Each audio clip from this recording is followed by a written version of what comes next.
বাংলাদেশের অর্থনীতির বড় দুর্বলতা এখন রাজস্ব খাত। যেখানে উন্নয়নশীল অনেক দেশ ১২ থেকে ১৫% পর্যন্ত কর আদায় করতে পারছে, সেখানে বাংলাদেশের কর জিডিপির অনুপাত ৬.৬% থেকে ৭.৮%-এর মধ্যেই ঘোরাফেরা করছে। এর পাশাপাশি জিডিপির তুলনায় ভ্যাট আদায়ের হারও তুলনামূলকভাবে কম। ২০২৫-২৬ অর্থ বছরের জন্য সরকারের রাজস্ব লক্ষ্যমাত্রা ৫,৬৪,০০০ কোটি টাকা।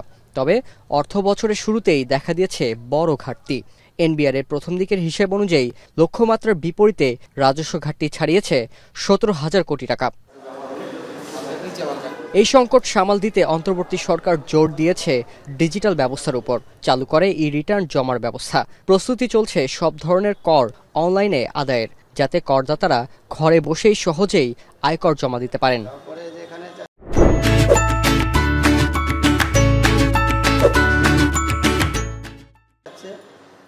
ই-রিটার্ন ও অনলাইন কর সংগ্রহ চালুর পর রাজস্ব আদায়ে ইতোমধ্যেই তাৎপর্য অগ্রগতি এসেছে।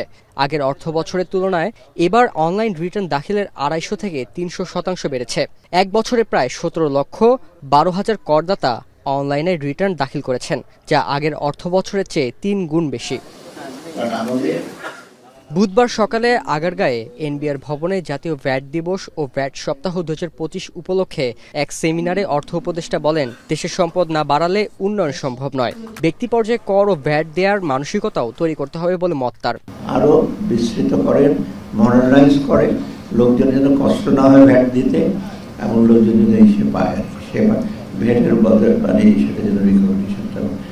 বিদেশি ঋণের টাকায় দেশের অর্থনীতি এগোবে না উল্লেখ করে উপদেষ্টা বলেন, দেশের উন্নয়নের জন্য অভ্যন্তরীণ রাজস্ব আদায় বাড়ানোই একমাত্র টেকসই পথ।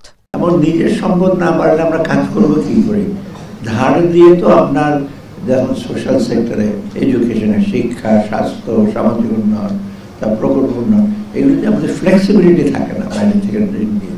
আমাদের নিজস্ব সম্পদ হলে আমাদের নিজেদের প্রাধিকার মতো কাজগুলি করতে পারি।